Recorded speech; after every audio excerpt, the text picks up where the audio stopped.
Bonjour.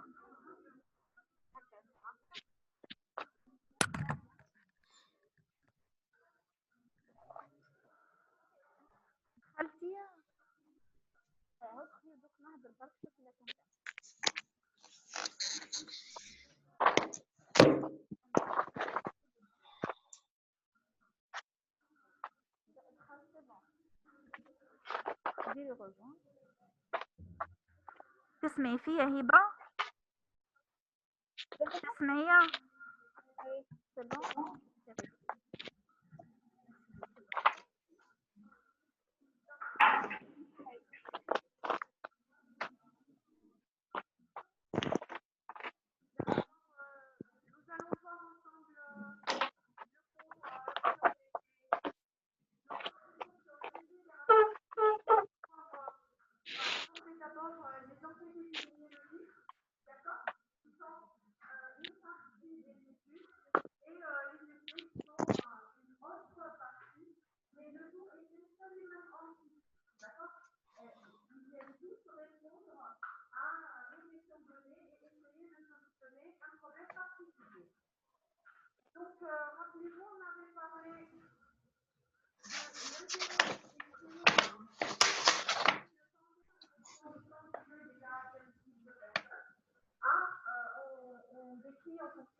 connaissance générale des études épidémiologiques.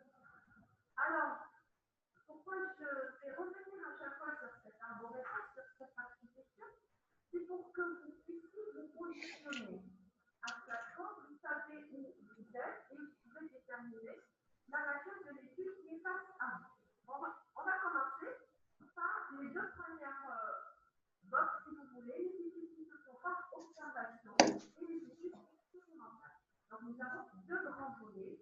Les études observationnelles, les études qui se font par simple observation, versus les études expérimentales. On a dit que les études qui se font par observation, ce sont des études où l'enquêteur n'intervient pas. D'accord?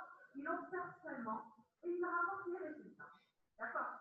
Contrairement aux études expérimentales, où l'enquêteur intervient sur le patient, il donne le médicament, fait une opération chirurgicale. Donc, il y a cette notion d'intervention sur le patient, et c'est la grande famille des essais thérapeutiques qu'on verra dans la deuxième partie. Donc, on va s'intéresser à ce premier volet, les études d'observation. Deux grandes familles aussi. Nous avons les études descriptives et les études analytiques. Les études descriptives, elles vont se contenter de décrire simplement notre phénomène de santé en fonction du temps, en fonction du lieu et en fonction des caractéristiques de personne. À la fin de ces études descriptives, on peut déterminer une hypothèse. La microse prolongée provoquerait des thromboses veineuses profondes. On ne peut plus générer des hypothèses. On ne peut pas aller plus loin. Donc, les études descriptives comprennent deux types d'études. Nous avons les enquêtes transversales que nous réalisons à un moment donné. Elles sont ponctuelles et permettent de déterminer la prévalence. D'accord? Et nous avons les études longitudinales où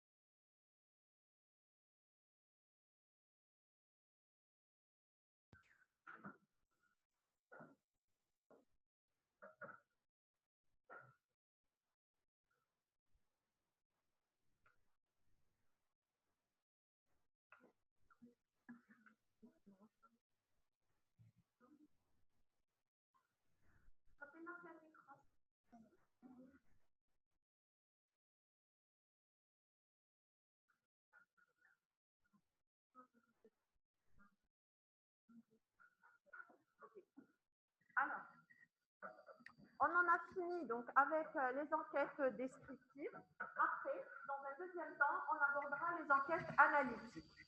Bien.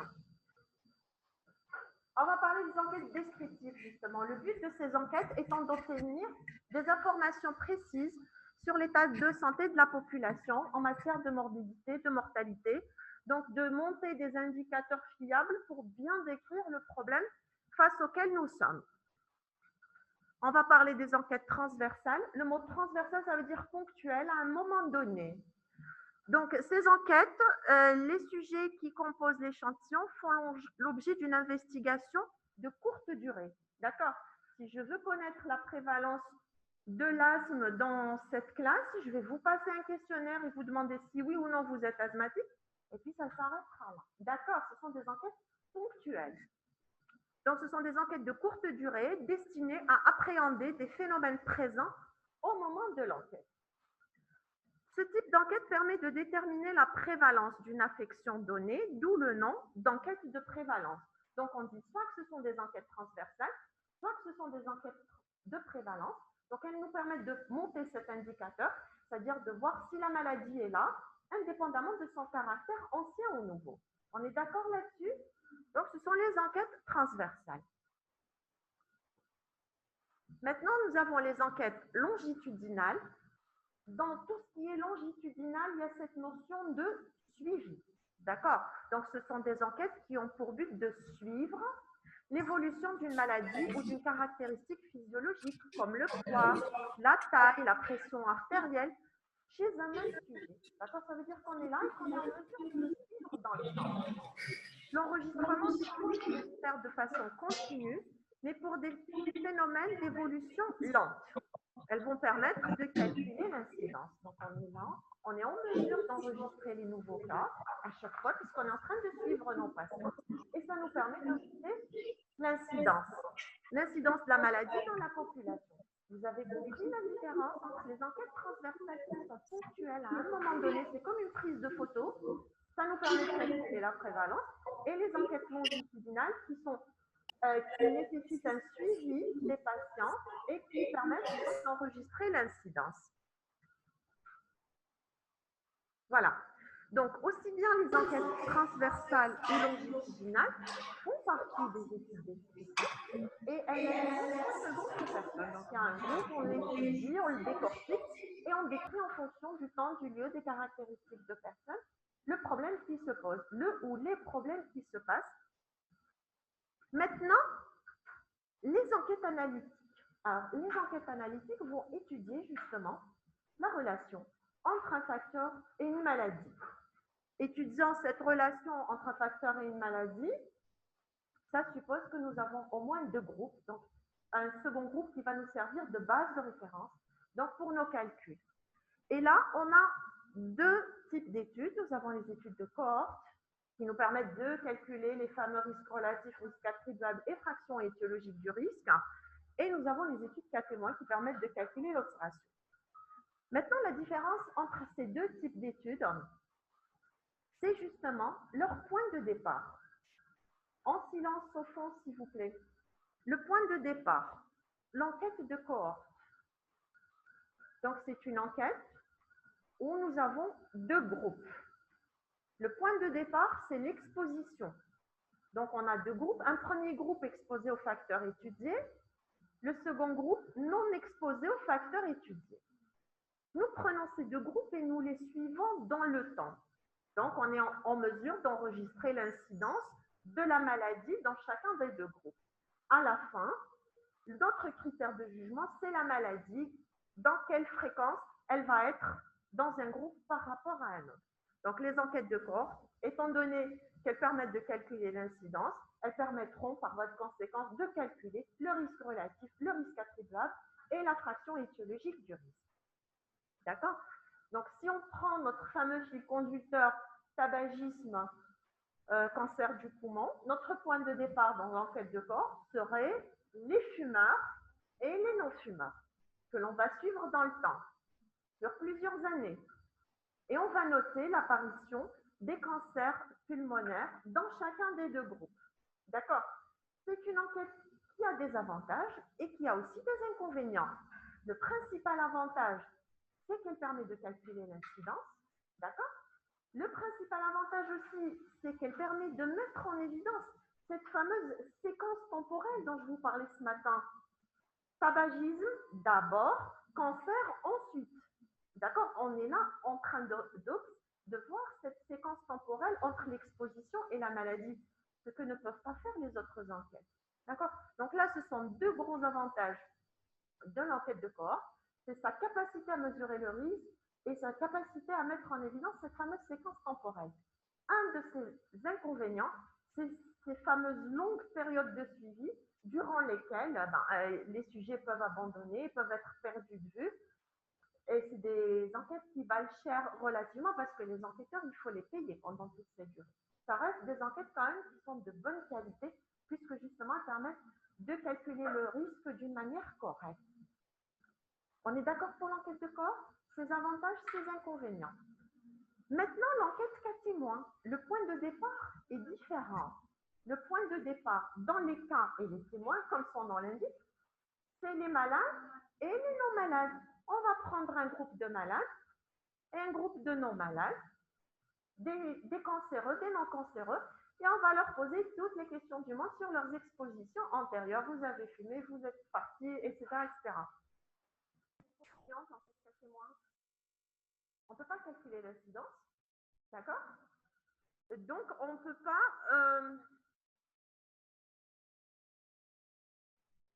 peut pas calculer le risque relatif tel qu'on l'a vu. Hein? Il y a une approximation de ce risque relatif par loss ratio, c'est déjà un avantage. L'autre inconvénient de l'enquête catémo, c'est que la séquence temporelle, exposition maladie, on ne la voit pas.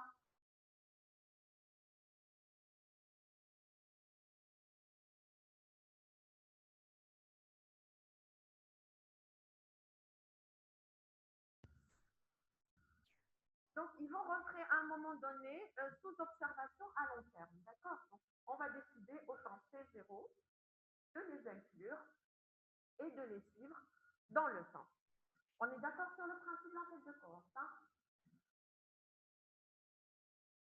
L'enquête de cohorte permet d'étudier les relations qui existent entre un ou plusieurs facteurs et une maladie et elle se déroule en 2 étapes. Première étape, on va mesurer l'exposition aux facteurs, ce qui permet de déterminer le groupe témoin et le groupe exposé. Donc, on va partager les sujets à partir de l'exposition, les fumeurs et les non-fumeurs. D'accord? C'est notre point de départ.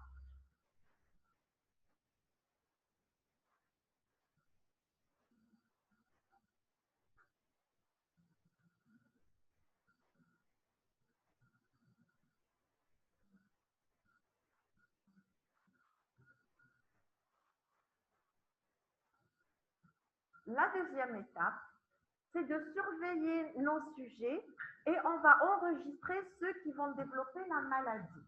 D'accord? Donc, une enquête de cohorte va permettre de calculer le risque relatif pour confirmer la relation de causalité après qu'une relation statistiquement significative a été trouvée. Donc,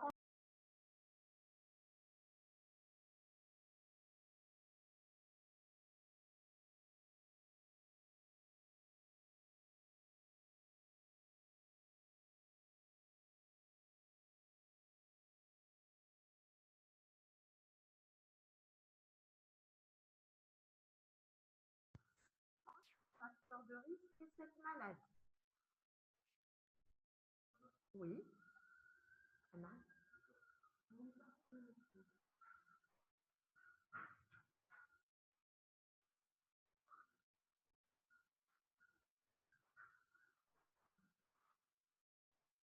Comme je vous ai dit, chaque type d'enquête a des avantages et des inconvénients. Donc, les avantages de l'enquête de cohorte, c'est une planification rigoureuse qui peut être établie dès le début.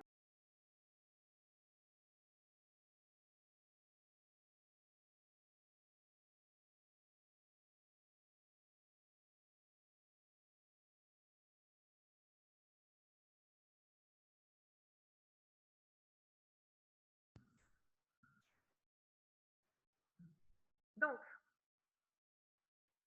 une planification rigoureuse qui va diminuer la part de subjectivité dans la collecte de l'information. Comme je vous disais, comme c'est des enquêtes de longue durée, le protocole doit être rigoureux dès le début, bien établi. Plusieurs maladies peuvent être étudiées, c'est-à-dire que dans le groupe des fumeurs et dans le groupe des non-fumeurs, on peut étudier plusieurs maladies. On peut chercher le cancer bronchopulmonaire, on peut rechercher aussi la survenue d'un infarctus du myocarde, etc. Dans la surveillance, on peut inclure plusieurs maladies. Les malades n'échappent pas à l'étude, on surveille leur apparition. Donc, c'est les maladies qui ne vont pas échapper à l'étude puisqu'on va enregistrer l'apparition des nouveaux cas des différentes pathologies. Les exposés et les non exposés sont choisis à l'avance sans connaissance des résultats, donc il y a moins de biais. Donc, on a des exposés et des non exposés, mais on ne connaît pas leur statut malade, non malade, puisqu'ils vont tomber malades. Des non exposés par les exposés, c'est aussi l'exemple du tabac. Il peut être aujourd'hui non-fumeur, redevenir fumeur, donc il peut basculer d'un groupe à l'autre. Donc ça, c'est un inconvénient. C'est tous les inconvénients du suivi à long terme qu'on peut avoir dans une enquête de cohorte.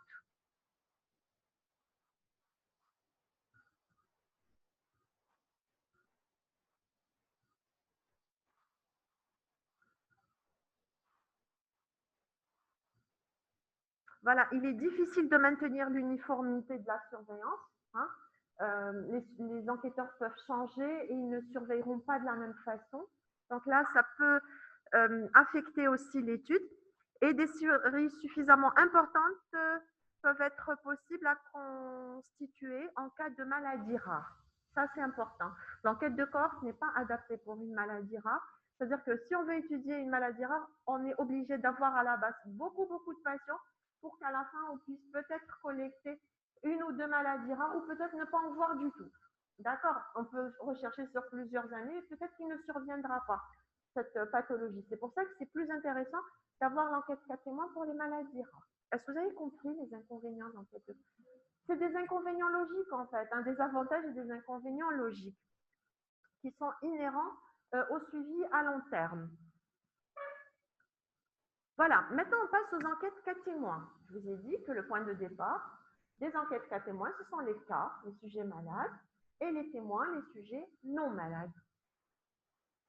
Donc on constitue un groupe de sujets atteints de la maladie étudiée et un groupe de sujets indemnes de la pathologie étudiée.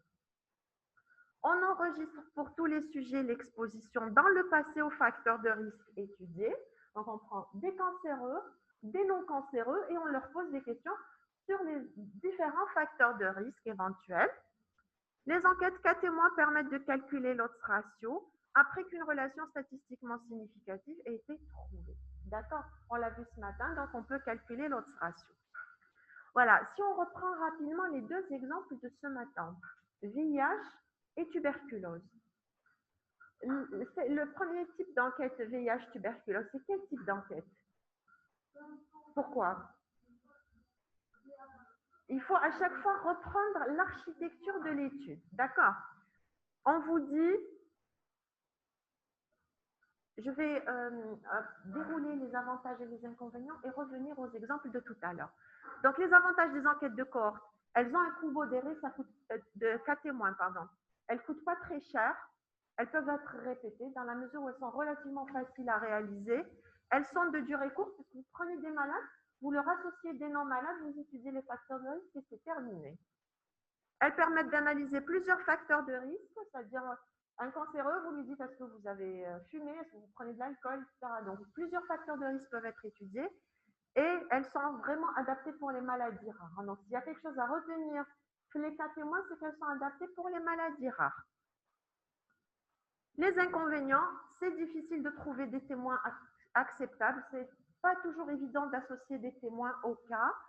Le biais est difficilement mesurable. Le diagnostic doit être certain. Le diagnostic de la pathologie doit être le même pour les patients. D'accord? On applique les mêmes critères de diagnostic pour tous les patients. Parfois, la documentation est incomplète. Hein. Les dossiers de malades sont vides, donc on ne peut pas en tirer grand-chose. Les gens oublient leur exposition aux divers facteurs. Donc, les gens, ils ont tendance à oublier. Et puis, les malades, ils ont tendance à se rappeler mieux que les non-malades. Donc, on aura des informations de qualité différente dans chacun des groupes. Donc, ça, c'est un avantage, c'est un inconvénient. Mais toujours est-il qu'elles nous permettent quand même de faire des études intéressantes et de tirer des enseignements intéressants. Voilà. Donc, j'aimerais revenir sur l'exemple de tout à l'heure, justement. Les enquêtes qu'on a vues tout à l'heure, le premier type, c'est qu'on avait dit, on cherche à étudier la relation entre l'exposition au VIH et la survenue de tuberculose. Donc, chaque phrase nous permet de nous positionner dans cette arborescence. Le fait qu'on veuille étudier la relation entre un facteur de risque et une maladie nous place dans la box bleue, étude analytique. Seulement, on n'en sait pas plus. Ensuite, on vous dit, on a suivi, donc déjà cette notion de suivi vous oriente d'emblée vers les enquêtes de cohorte. On a suivi deux groupes. Le premier groupe atteint de VIH, le deuxième groupe, il n'en a pas. Donc ça, on ne sait pas trop si on est dans la maladie ou dans le facteur de risque. Et après, on vous dit, notre critère de jugement, c'est la tuberculose. À ce moment-là, on est fixé qu'il s'agit bien d'une enquête de cohorte. OK. Le deuxième exercice voulait étudier la relation entre la consommation de viande et la survenue de toxoplasmose chez la femme enceinte. Donc, cette phrase vous oriente, encore une fois, vous êtes dans le contexte analytique. On vous dit qu'on a pris deux groupes, des toxopositifs et des toxonégatives, donc des malades et des non-malades. C'est une cas témoin. D'accord? Il n'y a pas de notion de suivi, ils ont juste enregistré dans le passé et si éventuellement elles ont pris ou pas de la viande de mouton. Donc, ça vous conforte davantage que vous êtes dans l'enquête cas témoin. Donc là, c'est pour vous dire comment on lit l'énoncé d'un exercice dans votre cas, mais après, plus tard, vous allez voir les essais thérapeutiques. On va, dans un premier temps, nous attarder sur le consentement libre et éclairé. C'est quelque chose de très important. Ensuite, on verra les différentes phases de développement d'un médicament, donc depuis le laboratoire jusqu'à la mise sur le marché, pour qu'à la fin, on puisse voir les différents types d'essais. Dans un but pédagogique, je vais vous les présenter un à un, mais sachez que ces essais peuvent être combinés, d'accord? Et à la fin, on verra deux exercices que j'ai posés pendant les examens, donc on va s'exercer dessus. Comme ça, je serai tranquille que vous avez compris. Cadeau.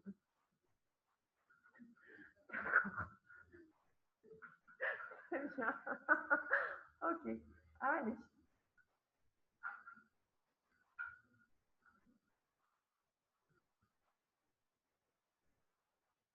Voilà, donc on va parler des essais thérapeutiques chez l'homme. Avant de passer aux essais, vous avez des questions? Ça va, c'est clair? Oui. Donc,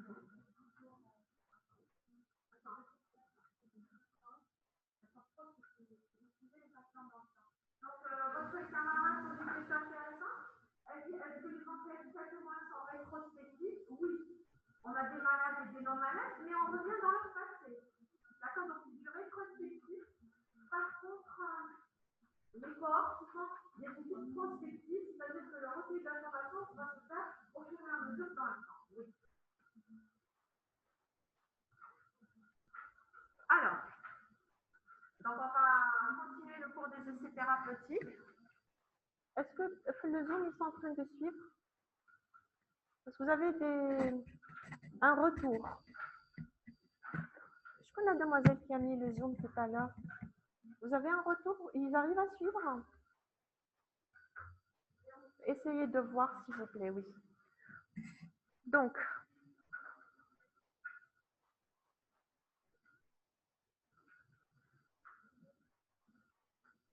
là, vous arrivez à suivre? Oui, apparemment, ils disent oui. Ben, c'est bien.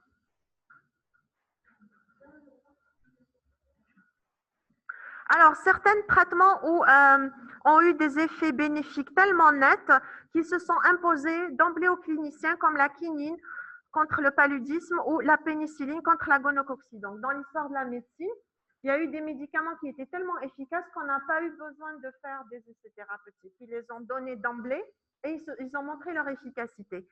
Mais maintenant, pour une grande majorité des nouvelles thérapeutiques, il est très important de faire des essais sur des bases scientifiques. Alors, j'insiste encore une fois sur cette notion de base scientifique. Pourquoi? Comme je vous ai expliqué ce matin, cette méthodologie, elle doit être rigoureuse pour qu'à la fin, on puisse avoir confiance en les résultats de notre travail. Si à la base, notre travail n'est pas méthodique, eh ben, les conclusions, ce sera avec plein de points d'interrogation. D'accord? Donc, très important, les bases méthodologiques dans la conduite d'un essai thérapeutique. Alors, le problème de l'essai thérapeutique d'un nouveau médicament chez l'homme va se poser après son expérimentation en laboratoire et chez l'animal. Donc, ça se passe d'abord chez l'animal. Bon, en général, il n'y a pas de souci. Mais toutes les fois où on passe chez l'homme, il y a plein de points d'interrogation qui vont survenir. Donc, les effets d'un médicament peuvent se manifester chez l'homme et pas chez l'animal et inversement. Donc, le passage de l'expérimentation en laboratoire à l'essai chez l'homme comporte un certain degré d'inconnu. Donc, c'est ça toute la difficulté justement de l'essai thérapeutique chez l'homme et de l'expérimentation en général sur l'être humain. On va s'attarder un petit peu sur les notions d'éthique et de consentement libre et éclairé. Alors, on va parler des notions d'éthique. L'éthique aborde les questions et les problèmes d'ordre moral qui peuvent apparaître à l'occasion de pratiques médicales nouvelles impliquant la manipulation d'êtres vivants de recherche en biologie. Donc, les questions éthiques, ce sont les questions d'ordre moral. Donc, il y a des textes qui régissent les règles éthiques. C'est le Code de Nuremberg en 1945 et qui a été complété par la Déclaration d'Helsinki en 1967. Je vais m'attarder un petit peu sur ça. Alors, lors de la Deuxième Guerre mondiale, les médecins allemands ont pratiqué des essais anarchiques sur des prisonniers de guerre. Il s'en est suivi, en 1947, un grand procès, un procès historique, c'est le procès de Nuremberg, qui a condamné ces médecins allemands qui n'ont pas respecté l'être humain en tant que tel. Ils ont pratiqué sur lui des expériences complètement immondes. Ce code a été par la suite complété par la déclaration d'Helsinki en 1964. Donc, toutes les fois où nous menons des essais thérapeutiques, on doit se conformer au consentement éclairé conformément à la déclaration d'Helsinki. Alors justement, on va dire un petit mot sur le consentement libre et éclairé. Il faut informer le patient de façon intelligible et loyale. Donc, pour avoir l'accord du patient dans l'essai thérapeutique, il faut l'informer de façon intelligible. Intelligible, c'est-à-dire une manière avec laquelle il va comprendre. Il faut parler un discours qu'il va comprendre. Il faut être loyal, ça veut dire qu'il faut être honnête envers lui expliquer les avantages et les inconvénients de notre travail, si bien que lorsqu'il donnera son accord ou son désaccord, il sera en connaissance de tous les éléments.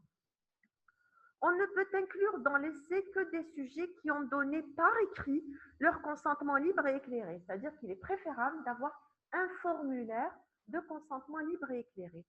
Il ne faut jamais faire pression sur un patient pour l'amener à participer à un essai clinique. Alors, faire pression, ça peut être un chantage, ça peut être de l'argent. Donc, quel que soit le moyen de pression, c'est proscrit. Et c'est contraire à l'éthique.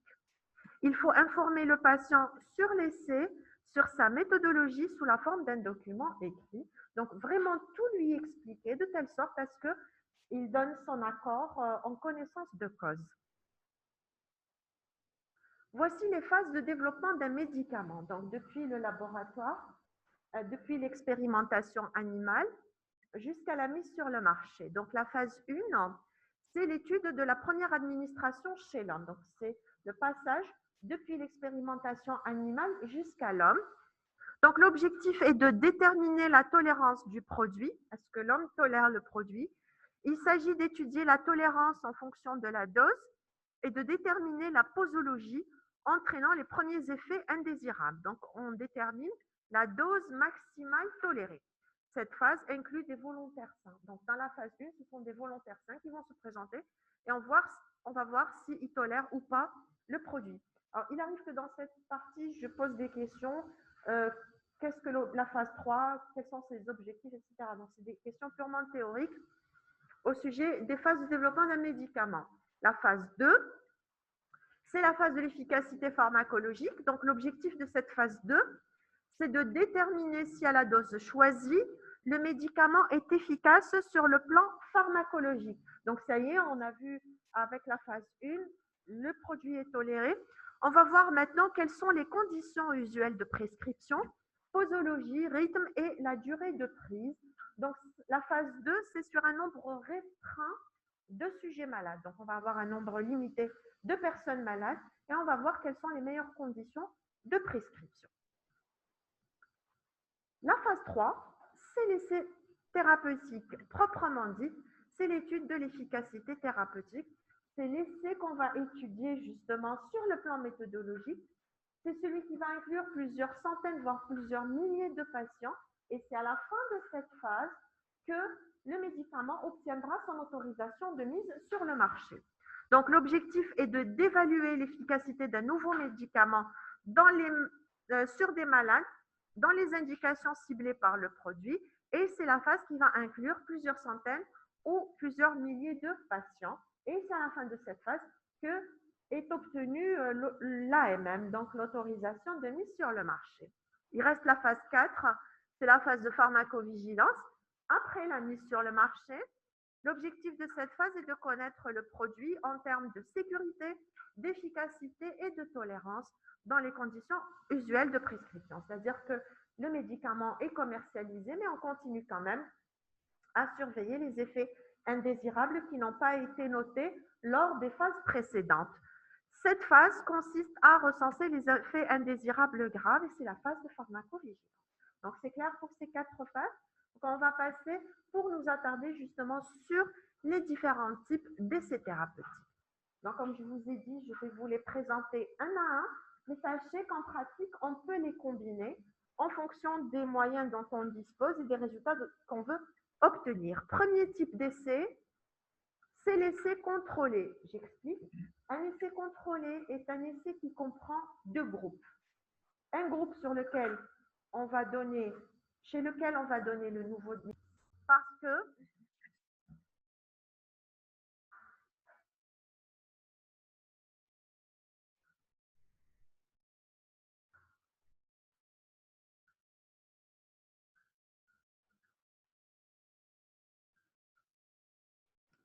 voilà. Le problème, c'est la comparabilité des groupes. Pourquoi il est important d'avoir des groupes comparables d'après vous? Imaginez qu'on parte. Oui, oui, tout à fait. Imaginez qu'on parte de 2 groupes qui sont différents, qui ne sont pas comparables à la base. Le premier, on va lui donner le nouveau médicament, le deuxième, le médicament de référence, et on va observer les résultats. À la fin, il y aura des différences qui vont être notées. Ces différences-là, on ne sait pas si elles sont attribuées à l'effet propre du médicament ou à une constitution initialement différente dans les 2 groupes. On ne peut pas conclure. Donc, dans l'essai contrôlé, il faut s'acharner à assurer la comparabilité des groupes pour pouvoir conclure efficacement. Donc, l'essai contrôlé, c'est un essai où le groupe est traité par le médicament expérimental, va être comparé à un groupe témoin, ce qu'on appelle un groupe de contrôle, qui va être traité soit par le placebo, si les conditions le permettent, bien sûr, soit par un médicament de référence. Alors, il est essentiel que les 2 groupes soient comparables. Pour cela, il existe plusieurs techniques. Je vous ai parlé de cette technique ce matin, la technique d'appariement. D'accord? C'est une des méthodes, on a appelé ce matin, c'est une méthode pour lutter contre les facteurs de confusion. C'est une étude aussi, et c'est une méthode aussi qui va permettre d'assurer la comparabilité des groupes. Alors, je vais vous expliquer ce qu'est l'appariement. Le mot appariement en anglais, c'est matching. C'est en fait de constituer des paires, P-A-I-R-E-S, des binômes semblables. C'est-à-dire, si je prends ici une femme de 25 ans qui habite en ville, je prendrai dans l'autre groupe une femme dans la vingtaine, 26 ans, 27 ans, qui habite en ville aussi.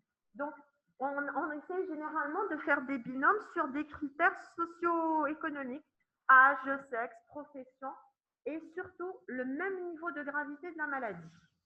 D'accord? Mais chez Wahed de stade 1 dans le premier groupe, ou la stade terminale, et on va dire qu'il y a des différences. Donc, l'appariement, c'est une technique justement qui va assurer la comparabilité des groupes en matière d'âge, de sexe, de profession, de niveau de gravité de la pathologie, etc. Donc, ça, c'est une technique pour assurer la comparabilité des groupes. On est d'accord pour les essais contrôlés? Donc, les essais contrôlés, c'est des essais où il y a 2 groupes, un groupe à qui on va donner de nouveaux médicaments et un groupe de contrôle qui va nous servir comme base de référence. Capital que les 2 groupes soient comparables. On passe à l'essai au crossover, justement, c'est l'essai croisé. Pour éviter justement ces problèmes de comparabilité entre les groupes, etc., le même patient va recevoir d'abord la première molécule et puis après une certaine période, la deuxième molécule. Donc, pour voir et pour éliminer tout ce qui est comparabilité de groupe, le travail sera mené sur un seul et même groupe. Pour cela, il y a des conditions. Il faudrait que la maladie soit chronique parce qu'on ne peut pas faire ça sur une affection aiguë.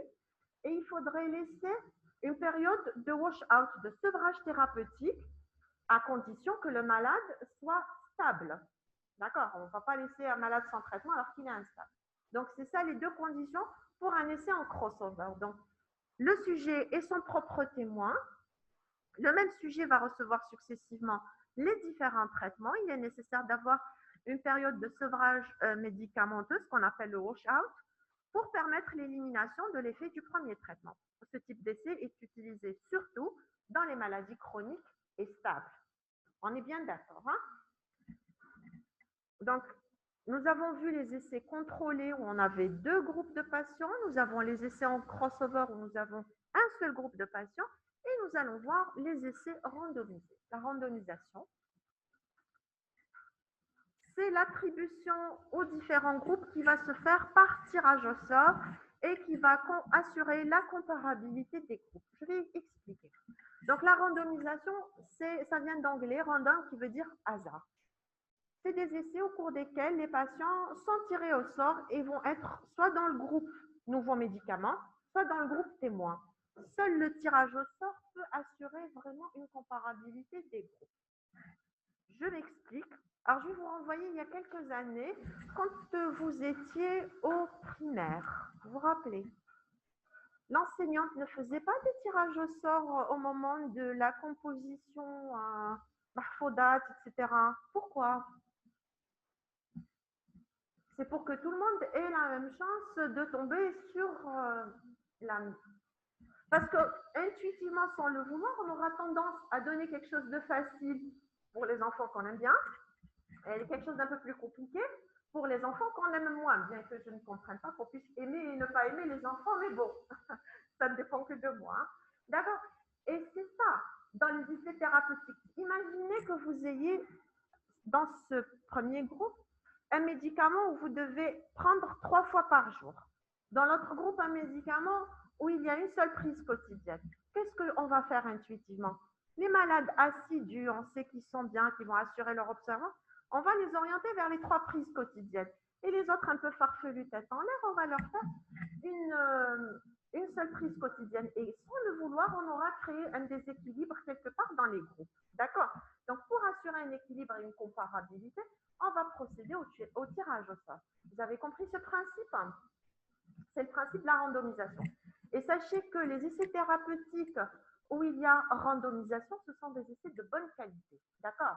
Parce que les groupes sont à la base comparables. Donc, un essai au cours duquel l'attribution aux différents groupes de traitement est effectuée au hasard, par tirage au sort, assurant ainsi la comparabilité des groupes. Seul le tirage au sort permet de créer des groupes semblables.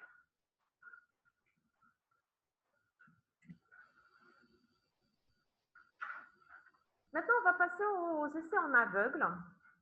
L'essai en simple aveugle, c'est l'essai au cours duquel le patient ne connaît pas la nature du traitement qu'il reçoit, alors que le médecin le sait. Donc, c'est un seul niveau d'aveugle. Le patient ne sait pas. Ça ne veut pas dire qu'on a bafoué les règles éthiques. Tout en respectant le patient, on ne va juste pas lui préciser si c'est le nouveau médicament ou l'ancien.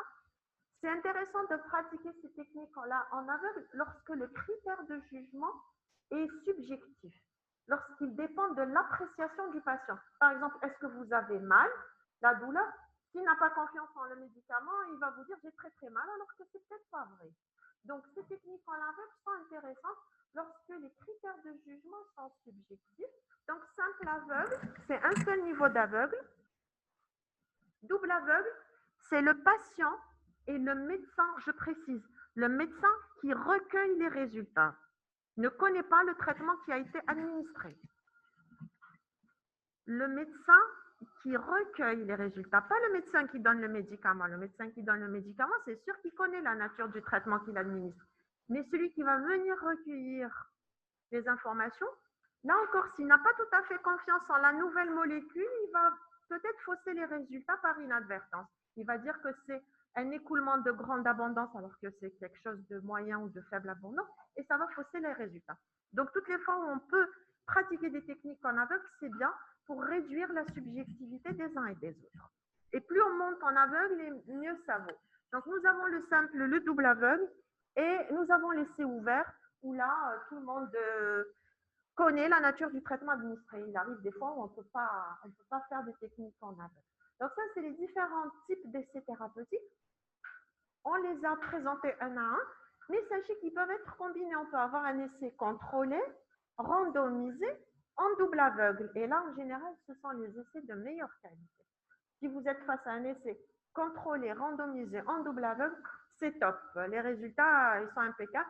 Bien sûr, il faut savoir aussi s'ils ont fait ou pas le consentement libre et éclairé. Il faut toujours rechercher cette notion de consentement libre et éclairé dans l'essai, conformément à la déclaration d'Helsinki. Est-ce que c'est clair? Oui. Alors, si vous pouvez élever la voix.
Voilà, j'aimerais juste préciser par rapport à la remarque de votre camarade, l'essai ouvert, c'est par rapport aux techniques en aveugle. Un essai ouvert, on ne pratique pas dessus l'aveugle, c'est-à-dire que le malade et le médecin connaissent la nature du traitement prescrit. Hein. D'accord.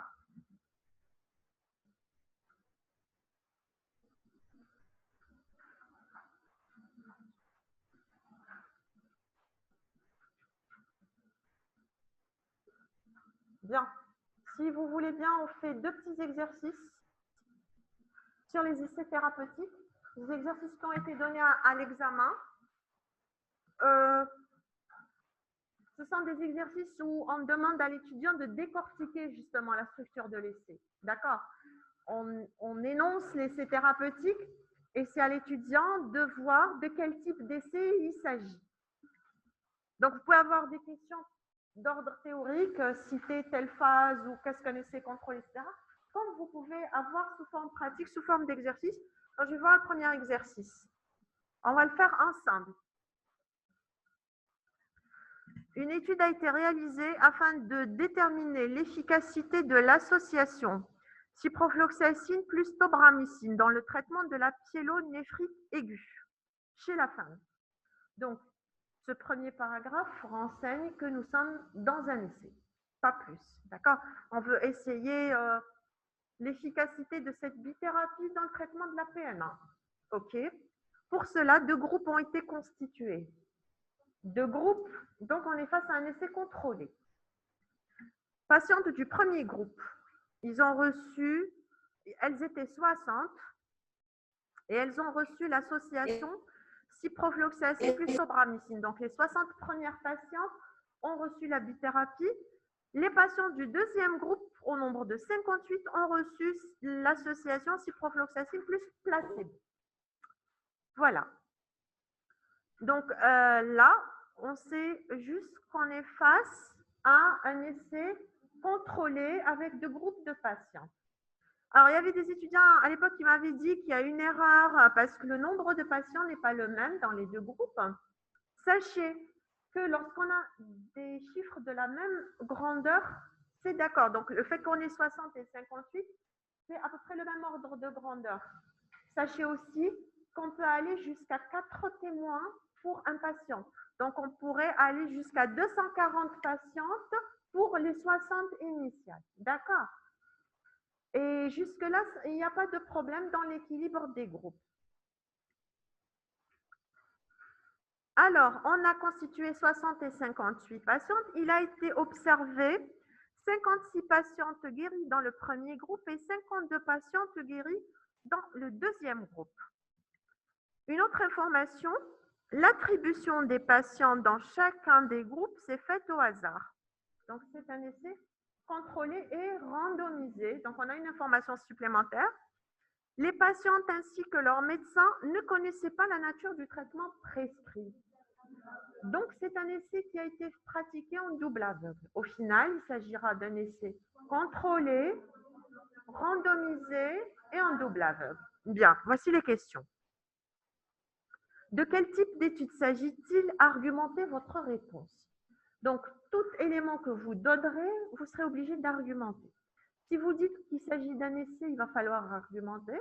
Dire que c'est parce qu'on veut essayer l'efficacité d'un traitement par rapport à un autre traitement. S'il y a eu, donc là c'est un essai contrôlé, il faut dire pourquoi, parce que nous avons deux groupes, le premier il comprend 60, le second il comprend 58 patients. Randomisé puisque l'attribution s'est faite au hasard, en double aveugle parce qu'ils ignoraient la nature du traitement prescrit. Deuxième question, quel est l'élément fondamental qui manque à cette étude? Qu'est-ce qu'on a oublié de mentionner? Oui, on n'a pas dit qu'on avait obtenu le consentement des patients. Très important. Ça n'a pas été dit. Et ça affectera la qualité du travail. Calculer et interpréter les résultats. Quels sont les résultats de cette étude? Quel est notre critère de jugement? C'est une pyélonéphrite aiguë et le critère de jugement, c'est la guérison.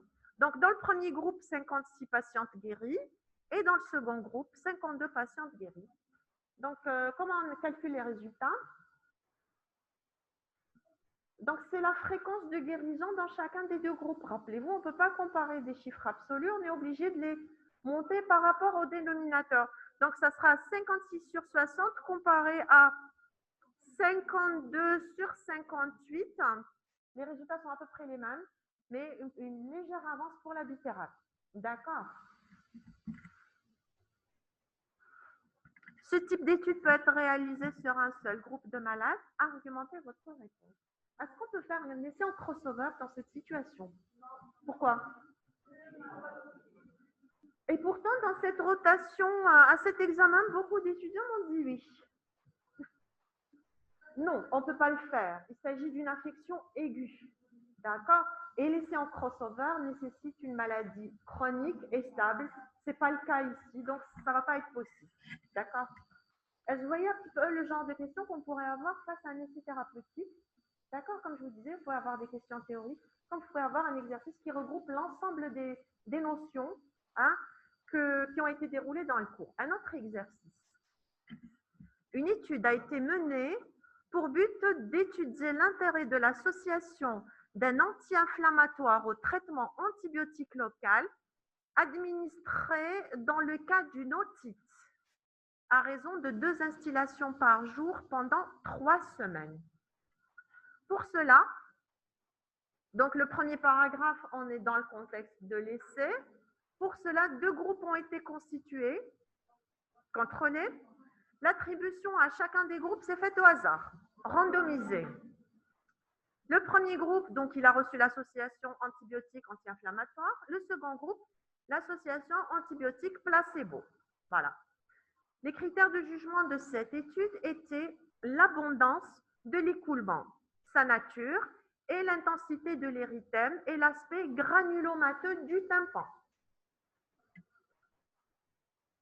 Décrivez la structure de l'étude, on est d'accord qu'il s'agit d'un essai thérapeutique contrôlé, randomisé. Et c'est une randomisation? Oui, il est randomisé sans plus.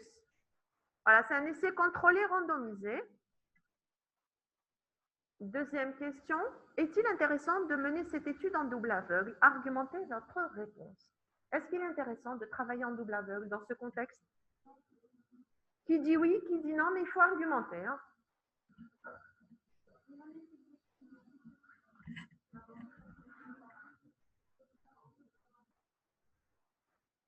Oui. Vous croyez? L'écoulement, l'abondance, la nature, l'intensité de l'érythème, c'est que des critères subjectifs. Non? Qui sont vraiment l'appréciation de la personne. Il n'y a pas de machine qui viendra mesurer ça. Hein? Donc là, vous pouvez dire un érythème très important, l'autre il va dire il n'y a pas d'érythème, j'ai rien vu, etc.